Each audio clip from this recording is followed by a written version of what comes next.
नमस्कार दोस्तों। हम आज स्टार्ट करते हैं एनसीईआरटी से इतिहास विषय अध्याय 1 कक्षा 6 क्या कब कहाँ और कैसे। चैप्टर का नाम है क्या कब कहाँ और कैसे। कैसे पता लगाएं, यह जानने के लिए कल क्या हुआ था तुम रेडियो सुन सकते हो, टेलीविज़न देख सकते हो या फिर अखबार पढ़ सकते हो। साथ यह भी जानने के लिए पिछले साल क्या हुआ था तुम किसी ऐसे व्यक्ति से बात कर सकते हो जिसे समय की स्मृति हो। लेकिन बहुत पहले क्या हुआ था यह कैसे जाना जा सकता है। अतीत के बारे में हम क्या जान सकते हैं। अतीत के बारे में बहुत कुछ जाना जा सकता है, जैसे लोग क्या खाते थे, कैसे कपड़े पहनते थे, किस तरीके के घरों में रहते थे। हम आखेटकों, शिकारियों, पशुपालकों, कृषकों, शासकों, व्यापारियों, पुरोहितों, शिल्पकारों, कलाकारों, संगीतकारों या फिर वैज्ञानिकों के जीवन के बारे में जानकारियाँ हासिल कर सकते हैं। यही नहीं, हम यह भी पता कर सकते हैं कि उस समय बच्चे कौन कौन से खेल खेलते थे, कौन कौन सी कहानियाँ सुना करते थे, कौन कौन से नाटक देखा करते थे या फिर कौन कौन से गीत गाते थे, लोग कहाँ रहते थे। तो आप इसके लिए पहले मानचित्र देखो जो मैंने दिया हुआ है और नर्मदा नदी का पता लगाओ। नर्मदा नदी कहाँ है, तो नर्मदा नदी अगर सामान्यतः अभी वर्तमान में देखोगे तो मध्य प्रदेश में आपको दिखाई देगी। कई लाख वर्ष पहले से लोग इस नदी के तट पर रहे हैं। यहाँ रहने वाले आरंभिक लोगों में से कुछ लोग कुशल संग्राहक थे। संग्राहक मतलब जो सामान इकट्ठा करके रहते हैं, जो आसपास के जंगलों की विशाल संपदा से परिचित थे। अपने भोजन के लिए वे जड़ों, फलों तथा जंगल के अन्य उत्पादों का यहीं से संग्रह किया करते थे। वे जानवरों का आखेट भी किया करते थे, अर्थात शिकार किया करते थे। अब तुम ऐसा करो कि पाकिस्तान की तरफ देखो तो तुम्हें सुलेमान और किरथर की पहाड़ियाँ पता लगेंगी, दिखाई देंगी। मैंने इस पर सर्कल भी कर रखा है। इसी क्षेत्र में कुछ ऐसे स्थान हैं जहां लगभग 8000 वर्ष पूर्व स्त्री पुरुषों ने सबसे पहले गेहूं तथा जौ जैसी फसलों को उपजाना आरंभ किया। अब ये जो क्वेश्चन है सुलेमान और किरथर का, ये सीटेट में भी पूछा जा चुका है, यूपीएससी में भी पूछा जा चुका है, इवन जो स्टेट लेवल के परीक्षाएं होती हैं उसमें भी पूछा जा चुका है। उन्होंने भेड़, बकरी और गाय, बैल जैसे पशुओं को पालतू बनाना शुरू किया, ये भी क्वेश्चन आ चुका है। ये लोग गांव में रहते थे। उत्तर पूर्व में गारो तथा मध्य भारत में विंध्य पहाड़ियाँ का पता लगाओ। ये कुछ अन्य क्षेत्र थे जहां कृषि विकास हुआ, जहां सबसे पहले चावल उपजाया गया। वे स्थान विंध्य के उत्तर में स्थित थे। तो ये गारो और मध्य भारत, गारो जयंतिया की पहाड़ियाँ हैं, ये तुम्हें सारी मेघालय में दिखाई देंगी।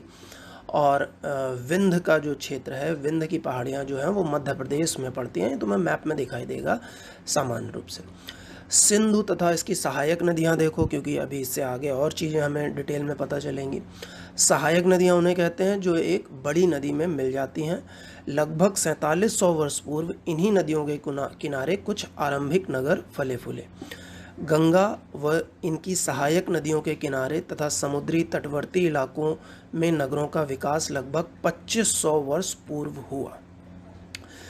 अब ये भी देखो कि गंगा तथा उसकी सहायक नदियाँ कौन सी हैं, सोन नदी कौन सी है, क्योंकि सोन के बारे में हमें बहुत कुछ मिलना है आगे, कहाँ कहाँ से क्या क्या चीज़ें हुई।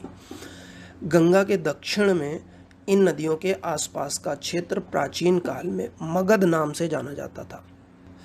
तो मगध के बारे में हम लोग बाद में विस्तार से पढ़ेंगे ही। मगध वैसे वर्तमान में बिहार क्षेत्र में आता है। इसके शासक बहुत शक्तिशाली थे। उन्होंने एक विशाल राज्य स्थापित किया था। देश के अन्य हिस्सों में भी ऐसे राज्यों की स्थापना की गई थी।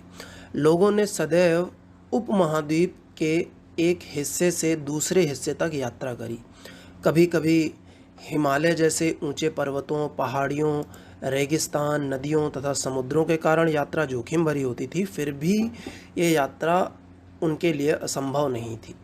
अतः कभी लोग काम की तलाश में तो कभी प्राकृतिक आपदाओं के कारण एक स्थान से दूसरे स्थान जाया करते थे। कभी कभी सेनाएं दूसरे क्षेत्रों पर विजय हासिल करने के लिए जाया करती थीं। इसके अतिरिक्त व्यापारी कभी काफिले में तो कभी जहाज़ों में अपने साथ मूल्यवान वस्तुएं लेकर एक स्थान से दूसरे स्थान जाते रहते थे। धार्मिक गुरु लोगों को शिक्षा और सलाह देते हुए एक गांव से दूसरे गांव तथा एक कस्बे से दूसरे कस्बे जाया करते थे। कुछ लोग नए और रोचक स्थानों को खोजने की चाह में उत्सुकतावश भी यात्रा किया करते थे।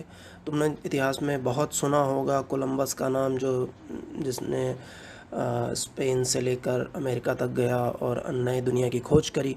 इन सभी यात्रियों से लोगों को एक दूसरे के विचारों को जानने का अवसर मिला। एक बार फिर से मानचित्र को ध्यान से देखो। पहाड़ियाँ, पर्वत, समुद्र, उपमहाद्वीप की प्राकृतिक सीमा का निर्माण करो।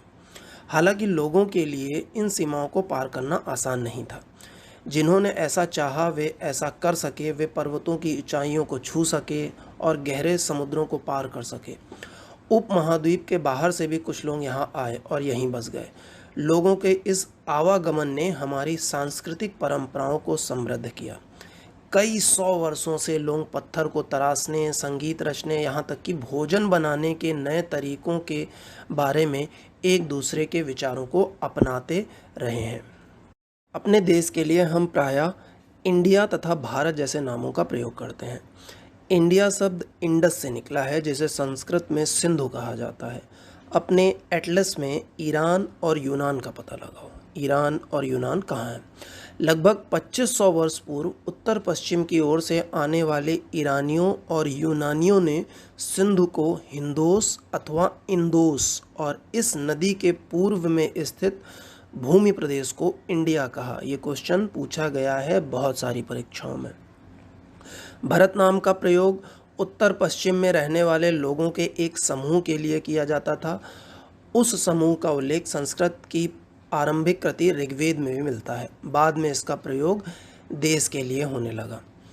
अतीत की जानकारियां हम कई तरीके से प्राप्त करते हैं। इनमें से एक तरीका अतीत में लिखी हुई पुस्तकों को ढूंढना और पढ़ना है। ये पुस्तकें हाथ से लिखी होने के कारण पांडुलिपि कही जाती हैं। अंग्रेज़ों में पांडुलिपि के लिए प्रयुक्त होने वाला मैन्युस्क्रिप्ट शब्द लैटिन शब्द मैन्यू, जिसका अर्थ हाथ है, से निकला है।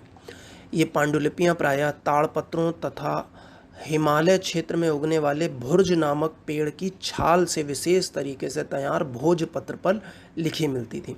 ये क्वेश्चन भी सीटेट में भी पूछा गया है, सिविल सर्विस में भी पूछा गया है, अन्य एसएससी लेवल की परीक्षाओं में भी पूछा गया कि आखिर ये होती किससे थी। तो एक बार और मैं डिटेल से बताता हूँ। तो ये पांडुलिपियाँ लगभग 1000 वर्ष पहले लिखी गई थी।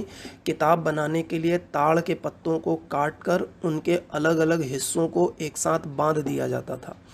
भुर्ज पेड़ की छाल से बनी ऐसी ही एक पांडुलिपि को तुम यहाँ देख सकते हो, मैंने तुमको स्क्रीन में दिखा रहा हूँ। इतने वर्षों में इनमें से कई पांडुलिपियों को कीड़ों ने खा लिया, कुछ नष्ट कर दी गई। फिर भी कुछ ऐसी पांडुलिपियाँ आज उपलब्ध हैं। प्रायः ये पांडुलिपियाँ मंदिरों और विहारों में प्राप्त होती हैं। इन पुस्तकों में धार्मिक मान्यताओं, व्यवहारों, राजाओं के जीवन, औषधियों, विज्ञान आदि सभी प्रकार के विषयों की चर्चा मिलती है। इसके अतिरिक्त हमारे यहाँ महाकाव्य, कविताएं तथा नाटक भी हैं। इनमें से कई संस्कृत में लिखे हुए मिलते हैं, जबकि अन्य प्राकृत और तमिल में है। प्राकृत भाषा का प्रयोग आम लोग करते थे। याद रखना, हिंदी तब नहीं थी, ज़्यादातर प्राकृत भाषा का प्रयोग होता था या संस्कृत भाषा का यूज़ होता था। ये भी क्वेश्चन पूछा जा चुका है। हम अभिलेखों का भी अध्ययन कर सकते हैं। ऐसे लेख पत्थर अथवा धातु जैसी अपेक्षाकृत कठोर सतहों पर उत्कीर्ण किए गए मिलते हैं। कभी कभी शासक अन्य लोग अपने आदेशों को इस तरीके से उत्कीर्ण करवाते थे ताकि लोग उन्हें देख सकें, पढ़ सकें तथा उनका पालन कर सकें। कुछ अन्य प्रकार के अभिलेख भी मिलते हैं जिनमें राजाओं तथा रानियों सहित अन्य स्त्री पुरुषों ने भी अपने कार्यों के विवरण उत्कीर्ण करवाए हैं। उदाहरण के लिए प्रायः शासक लड़ाइयों में अर्जित विजयों का लेखा जोखा रखा करते थे, जो कि उनके अभिलेख में दिखाई देता है। तो ये जो अभिलेख आप देख रहे हैं, ये वर्तमान अभिलेख अफ़गानिस्तान के कंधार से प्राप्त हुआ है।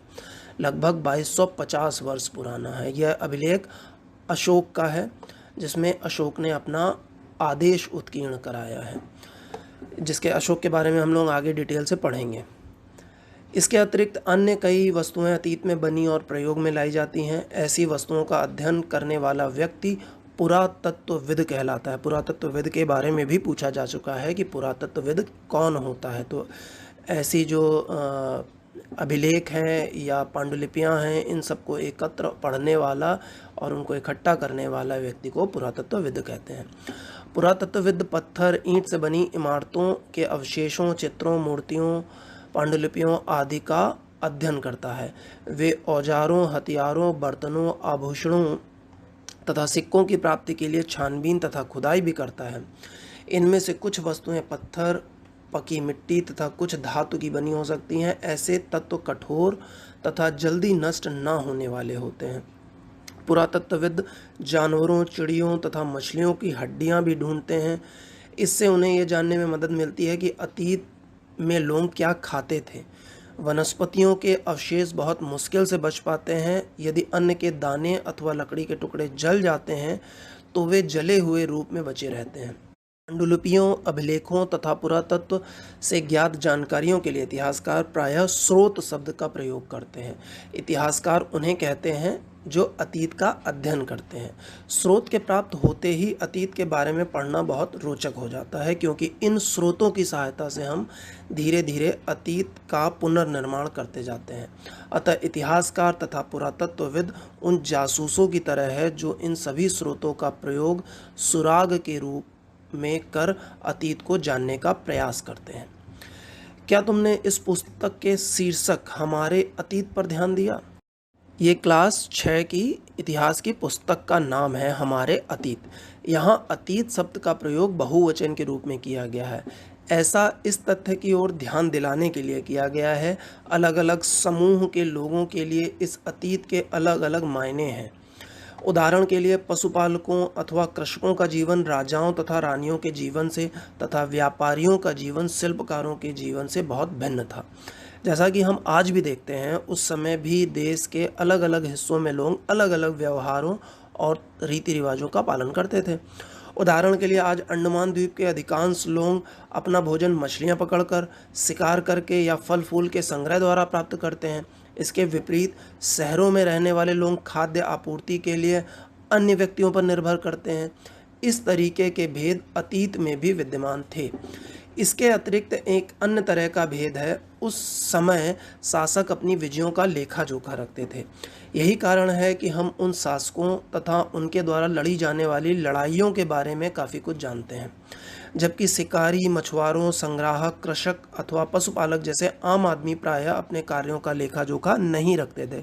इसका मतलब यही हुआ कि वो लिखते नहीं थे कुछ, जिसके कारण हमको पता चल पाए कि एक्चुअली उनके जीवन में होता क्या था, क्या घटित होता था। पुरातत्व की सहायता से हमें उनके जीवन को जानने में मदद मिलती है, हालांकि अभी भी उनके बारे में बहुत कुछ जानना शेष है। अगर कोई तुमसे तिथि के विषय में पूछे तो तुम शायद उस दिन की तारीख, माह, वर्ष जैसे कि 2000 या इसी तरीक़ा का कोई और वर्ष बताओगे। वर्ष की यह गणना ईसाई धर्म प्रवर्तक ईसा मसीह के जन्म की तिथि से की जाती है। अतः 2000 वर्ष कहने का तात्पर्य ईसा मसीह के जन्म के 2000 वर्ष बाद से है। ईसा मसीह के जन्म के पूर्व की सभी तिथि ईसा पूर्व अर्थात ईसा से पहले के रूप में जानी जाती हैं। इस पुस्तक में हम 2000 को अपना आरंभिक बिंदु मानते हुए वर्तमान से पूर्व की तिथियों का उल्लेख करेंगे। मीन्स अगर हमको 1500 बिफोर क्राइस्ट जाना है, बीसी जाना है, 1500 बीसी जाना है, तो हम लोग कहेंगे 3500 साल पहले, मतलब 2000 जो है वो बेसिक पॉइंट है। अंग्रेजी में बीसी मतलब बिफोर क्राइस्ट, ईसा पूर्व। और कभी कभी तुम तिथियों में से पहले एडी लिखा हुआ देखोगे तो इसका मतलब क्या होता है, एनो डोमिनी नामक 2 लैटिन शब्दों से ये बना है। इसका मतलब ईसा मसीह के जन्म के वर्ष से उसके बाद क्या हुआ। कभी कभी एडी की जगह सीई अथवा बीसी की जगह बीसीई का प्रयोग होता है। तो सीई क्या है? सीई का मतलब होता है कॉमन इरा। कॉमन इरा मतलब जब ईसा मसीह का जन्म हुआ उसके बाद का। और BCE का मतलब है बिफोर कॉमन इरा। बिफोर कॉमन इरा का मतलब है कि कॉमन इरा वो हमने माना है जब ईसा मसीह का जन्म हुआ है। हम उन शब्दों का प्रयोग इसलिए करते हैं क्योंकि विश्व के अधिकांश देशों में अब इस कैलेंडर का प्रयोग सामान्य हो गया, जो हम लोग अब कैलेंडर मानते हैं। भारत में तिथियों के इस रूप का प्रयोग लगभग 200 वर्ष पूर्व आरंभ हुआ था। 200 वर्ष पूर्व का मतलब है जब अंग्रेज यहाँ आए हैं तब हम लोगों ने शुरू किया है, अन्यथा उसके पहले हम लोग तिथियों से ही सारा कुछ ज्ञान प्राप्त करते थे। कभी कभी अंग्रेजी के बीपी अक्षरों का प्रयोग भी होता है। बीपी का मतलब है बिफोर प्रेजेंट। बीपी का बिल्कुल मतलब नहीं है जो आप समझ रहे हैं क्या, ब्लड प्रेशर नहीं। इसका मतलब है बिफोर प्रेजेंट, मतलब वर्तमान से पहले। जैसा कि हम पहले पढ़े कि अभिलेख कठोर सतहों पर उत्कीर्ण कराए जाते थे। इनमें से कई अभिलेख कई सौ वर्ष पूर्व लिखे गए थे। सभी अभिलेखों में लिपियां और भाषाओं का प्रयोग हुआ है। समय के साथ साथ अभिलेखों में प्रयुक्त भाषाओं तथा लिपियों में बहुत बदलाव आ चुका है। विद्वान यह कैसे जान पाते हैं कि क्या लिखा था? इसका पता अज्ञात लिपि का अर्थ निकालने की एक प्रक्रिया द्वारा किया जाता है। इस प्रकार से अज्ञात लिपि को जानने की एक प्रसिद्ध कहानी उत्तरी अफ्रीका देश मिस्र से मिलती है, जो लगभग 5000 वर्ष पूर्व यहाँ राजा रानी रहते थे। तो ये जो आप संकेत देख रहे हैं, इससे ये पता लगाते हैं कि ये क्या रहा होगा। जैसे नीचे जो चीज़ें दी हैं, इसको अलग अलग अक्षर दे रखे हैं और अक्षर से फिर पता लगाया गया है कि वो क्या रहा होगा। जैसे इसमें ये देखो, शेर जो बना हुआ है इसको एल से दिया गया है और नीचे भी शेर जो है वो एल से दिया गया है। फिर उसके बाद जो ये बाज या जो भी बनाया गया ये ए से दिया गया है, इधर भी ए से दिया गया है। तो मिस्र में उत्तरी तट पर रोसेट्टा नामक एक कस्बा है जहाँ से यह ऐसा उत्कीर्ण पत्थर मिला है जिस पर एक ही लेख 3 भिन्न भिन्न भाषाओं तथा लिपियों में है। इसमें मेनली यूनानी और मिस्री लिपि का मिश्रण है। कुछ विद्वान यूनानी भाषा पढ़ सकते थे। उन्होंने बताया कि यहाँ राजाओं तथा रानियों के नाम एक छोटे से फ्रेम में दिखाए गए हैं। इसे कारतूस कहा जाता है। जो ये फ्रेम बनाया गया जिसमें नाम लिखा गया इसको कारतूस कहा जाता है। तो ये कारतूस वाला नहीं है जो आप सोच रहे होंगे, बंदूक में लगाने वाला। इसके बाद विद्वानों ने यूनानी तथा मिस्री संकेतों को अगल बगल रखते हुए मिस्री अक्षरों की समानार्थक ध्वनियों की पहचान की। जैसा तुम देख सकते हो, यहाँ एल अक्षर के लिए शेर तथा ए अक्षर के लिए चिड़िया के चित्र बने हैं। एक बार जब उन्होंने यह जान लिया कि विभिन्न अक्षर किनके लिए प्रयुक्त हुए हैं, तो वे आसानी से अन्य अभिलेखों को पढ़ सके। तो अब इससे बहुत सारे क्वेश्चन बना सकते हो अपने तरीके से ही कि पहला बड़ा राज्य कौन सा था, किस नदी के किनारे था, आखेट संग्रहण कहाँ से स्टार्ट हुआ, गारों की पहाड़ियाँ कहाँ हैं, 2500 वर्ष पूर्व किस नगर की स्थापना हुई, सिंधु तथा इसकी सहायक नदियाँ कौन सी हैं। हालांकि ये ज्योग्राफी में भी आएगा, उसमें भी मैं बताऊँगा। कृषि का आरंभ कितने वर्ष पूर्व हुआ, कहाँ से हुआ, क्या चीज़ें उपजाई गई, सिंधु सभ्यता के प्रथम नगर कहाँ से मिले। ठीक है, तो पांडुलिपियाँ क्या होती हैं, अभिलेख क्या होते हैं, और पुरातत्वविद किसे कहते हैं, इतिहासकार क्या होते हैं। तो ये बहुत सारे क्वेश्चन जो हैं इस पहले चैप्टर से बनते हैं और कुछ उसमें से पूछे गए हैं, क्योंकि कई परीक्षाओं में अभी नया स्टार्ट हुआ है तो स्टार्टिंग बेसिक लेवल पे ही पूछा गया है। लेकिन जब आप और डिटेल में जाओगे पढ़ना या आगे बढ़ते चले जाओगे, पेपर का पैटर्न और डिफ़िकल्ट होता चला जाएगा। तो इसी एक छोटे से चैप्टर से ही बहुत सारे क्वेश्चन बन जाएंगे। तो आप हमेशा इसको नोट्स बना के पढ़ने की कोशिश करो। अपना कोशिश करो कि घर में बैठ के, अभी खाली समय है, अच्छा समय है, इस पर नोट्स बनाओ और लगातार उसको लर्न करते रहो, लगातार उसको देखते रहो। अब नेक्स्ट टॉपिक के लिए इंतज़ार करिए। मैं नेक्स्ट टॉपिक इसी क्लास 6 का दूसरा चैप्टर स्टार्ट करूँगा। धन्यवाद।